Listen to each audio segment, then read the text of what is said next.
خنجر.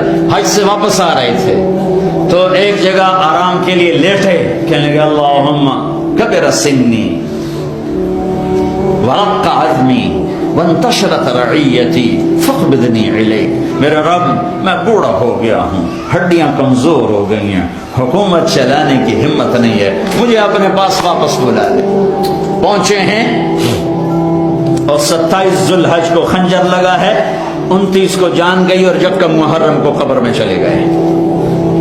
جب ان کا انتقال ہونے لگا تو انہوں نے اپنے بیٹے عبداللہ کو بلایا کہ عبداللہ جاؤ اما عائشہ سے کہو کہ میرا باپ عمر, ابو جی امیر المومنین نہ کہنا, میں امیر المومنین نہیں ہوں, میرا باپ عمر اپنے ساتھیوں کے پڑوس میں جگہ چاہتا ہے, اور وہ اجازت دے دیں تو مجھے دفن کرنا, ورنہ مجھے بقی میں دفن کر دینا. عبداللہ بن عمر آئے تو حضرت عائشہ رو رہی تھی, سب کو پتہ چل گیا تھا کہ اب بچنا مشکل ہے. تو عرض کی اما جان میرا باپ عمر اپنے ساتھیوں کے پڑوس میں جگہ چاہتا ہے. تو عائشہ رضی اللہ تعالیٰ عنہ رونے لگی, فرمایا کہ یہ جگہ تو میں نے اپنے لیے رکھی تھی کہ ایک طرف میرا خامند, ایک طرف میرا باپ, ایک طرف میں پڑ جاؤں گی, لیکن اگر عمر کی خواہش ہے تو وہ مجھ سے زیادہ حقدار ہے, میں اجازت دیتا. وہ بیٹے نے آ کر کہا ابا مبارک اجازت ہوگی, کہا نہیں بیٹا, نہیں بیٹا ممکن ہے میرے شرم میں کہا ہو, جب میرا جنازہ اٹھاؤ تو ایک دفعہ پھر دروازے پہ رکھ کر اجازت لینا, اجازت ملے پھر لے جانا, ورنہ واپس لے جانا. تو موت کے قریب حضرت علی اور حسن آئے حال پوچھنے, تو گھبراہٹ تھی. تو حضرت علی نے فرمایا موت سے ڈر رہے ہو؟ کہ نہیں موت سے نہیں, موت کے بعد والی گھاٹیوں سے. تو جب موت کو محسوس کیا تو بیٹے کے گود میں سر تھا, تو فرمایا بیٹا مجھے زمین پہ ڈال دے. تو اس کو اچھا نہیں لگا, اس نے پنڈلی آگے کر کے یہاں رکھا, کہا بھائی حق تیرا ناس ہو, میں کیا کہہ رہا ہوں, زمین پہ ڈال دے. تو انہوں نے زمین پہ جو ڈالا تو یوں اپنے گال کو مٹی پہ رکھ دیا. سارے صحابہ مرید ہیں, ایک صحابی مراد ہے. مرید طلبگار, مراد جس کو طلب کیا گیا.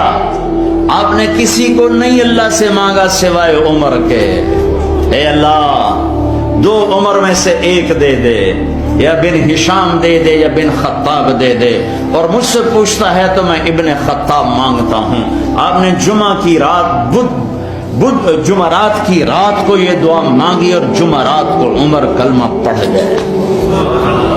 ہاں سارے مرید یہ مراد, اور سر مٹی میں.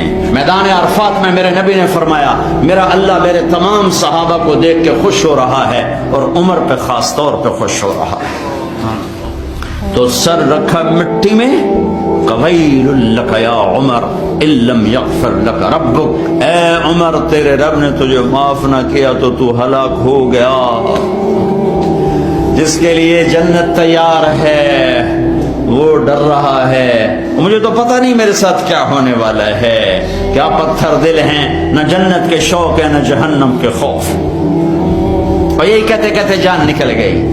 جنازہ اٹھا کے دروازے پہ لائے, بیٹے عبداللہ بن عمر آگے بڑھے, کہا اما جان میرا باپ دروازے پہ حاضر ہے, اندر آنے کی اجازت چاہتا ہے. تو حضرت عائشہ نے چادر لپیٹی اور روتے ہوئے فرمایا مرحبا بعمر, عمر کے لیے دروازہ کھلا ہے, اور باہر نکل گئیں. اندر گئے, قبر کھودی جا رہی تھی. تو اس وقت عبداللہ بن عباس فرماتے ہیں میرے کندھے پر کسی نے ہاتھ رکھا, میں نے مڑ کے دیکھا تو علی کھڑے تھے اور کہہ رہے تھے عمر مجھے پتا تھا یہاں تیرے سوا اور کوئی نہیں آ سکتا, چونکہ میں نے ایک دفعہ نہیں میں نے ہزاروں دفعہ سنا میرے نبی نے کہا میں ابو بکر اور عمر گئے, میں ابو بکر اور عمر آئے, میں ابو بکر اور عمر بیٹھے, میں ابو بکر اور عمر اور کھڑے ہوئے, مجھے پتا تھا تو یہیں آئے گا.